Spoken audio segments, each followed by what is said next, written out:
দেশের আরেক খুনিকে, এই দুই খুনি মিলে এখন বাংলাদেশের সব সম্প্রদায়ের ক্ষতি করার জন্য উঠে পড়ে লেগেছেন। আমি আরেকটা কারণে খুশি, ভারত আমাদের মেডিকেল ভিসা বা ভিজিটার্স ভিসা সবকিছু বন্ধ করে রেখেছে। আমি চাই ভারত এটা স্বল্পকালীন সময়ের জন্য বন্ধ না করে দীর্ঘকালীন সময়ের জন্য বন্ধ করুন। কারণ আমাদের গণ অধিকার পরিষদের যে প্রচেষ্টা, ভারতের আগ্রাসন বিরোধী একটা আন্দোলন, সেই প্রচেষ্টা এতে খুব সফলতা পাবে। আমরা যারা বাঙালি আছি, আমরা যারা ডাক্তার দেখাতে কলকাতায় যেতাম বা ভারতের অন্য জায়গায় যেতাম, আমাদের সেই অভ্যাসটা এখন বন্ধ হবে। আমাদের এখানে মেডিকেল সায়েন্স বা ট্রিটমেন্ট বা চিকিৎসা ব্যবস্থা আরো দৃঢ় হবে। আমরা সময় পাবো এটা গড়ে নেবার জন্য।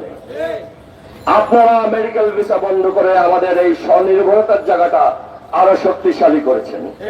ইনশাল্লাহ আমাদের সকলের প্রচেষ্টা ঠিক থাকলে আগামী 3 থেকে 4 বছরের মধ্যে বাংলাদেশের মেডিকেল ব্যবস্থা এমন জায়গায় নিয়ে যেতে পারবো আমরা যে সকল বাংলাদেশি এখানেই স্বল্প মূল্যে খুব ভালো চিকিৎসা পাবেন, ভারতে আর আমাদের যেতে হবে না। আপনারা আমাদের খাদ্যদ্রব্য বন্ধ করার হুমকি দেন, আমরা তাতেও খুশি। কারণ পেঁয়াজ, রসুন, আদা, চাল, ডাল যা কিছু ভারত থেকে এতদিন আসছিল, সেটা বন্ধ হওয়ার ফলে পৃথিবীর আরো অনেক দেশ আমাদের সাথে বন্ধুত্বের হাত বাড়িয়ে দিয়েছে। আমরা বিকল্প ব্যবস্থা করে ফেলছি এবং সেই বিকল্প ব্যবস্থায় আমাদের ভারত মুখপাক্ষিতা বা ভারত নির্ভরতা কমে যাবে। আপনাদের এই সহযোগিতার জন্য আমি দিল্লির সরকারকে ধন্যবাদ জানাতে চাই যে আপনারা আমাদের সাথে সম্পর্ক খারাপ করার জন্য বা আমাদেরকে কোন রকম শাস্তি দেওয়ার জন্য আমাদের খাবারের যে পণ্য আসতো সেগুলি বন্ধ করেছেন। ভারত সরকারের বা কিছু কিছু মিডিয়ার কথা শুনলে মনে হয় আমরা তাদের থেকে জিনিসপত্র বিনা পয়সায় আনি, অনুদান নেন। মনে রাখবেন, ভারত সরকারের প্রতি আমি বলতে চাই, আমরা যা আনি সেটা ন্যায্য মূল্যে কিনে আনি। আমাদের টাকার কোনো সমস্যা নেই, আমরা পৃথিবীর যেখানেই কিনতে যাব আমরা কিনতে পারবো এবং সেই সক্ষমতা আমাদের আছে। ভারত থেকে যেহেতু আমরা কোনো অনুদান পাই না, পেঁয়াজটা আপনারা আমাদের বিনামূল্যে দেন না, ডিম বিনামূল্যে দেন না, সবই আমরা কিনে আনি।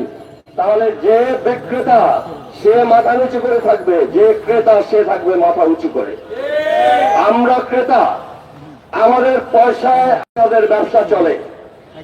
আমরা না গেলে আপনাদের কলকাতার ব্যবসা খা খা করে।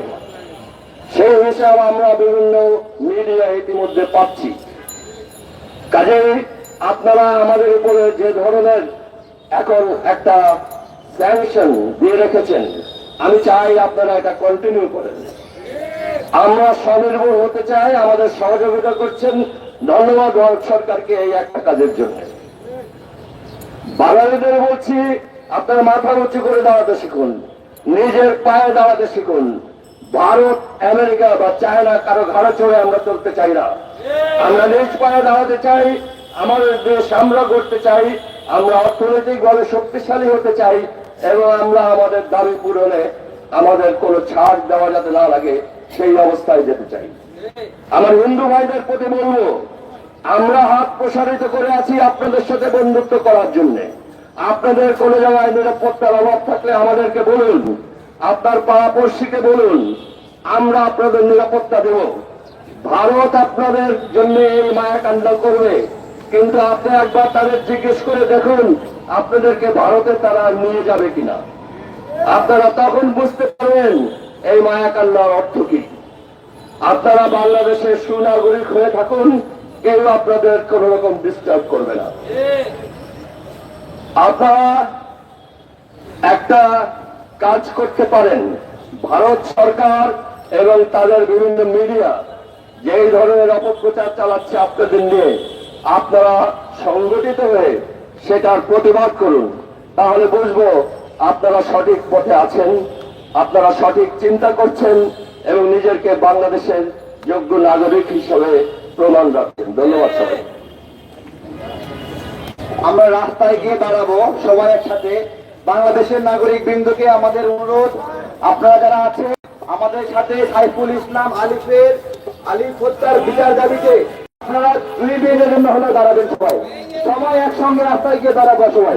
আমরা ছবি নেব, গণমাধ্যমে এই ছবিগুলো আমরা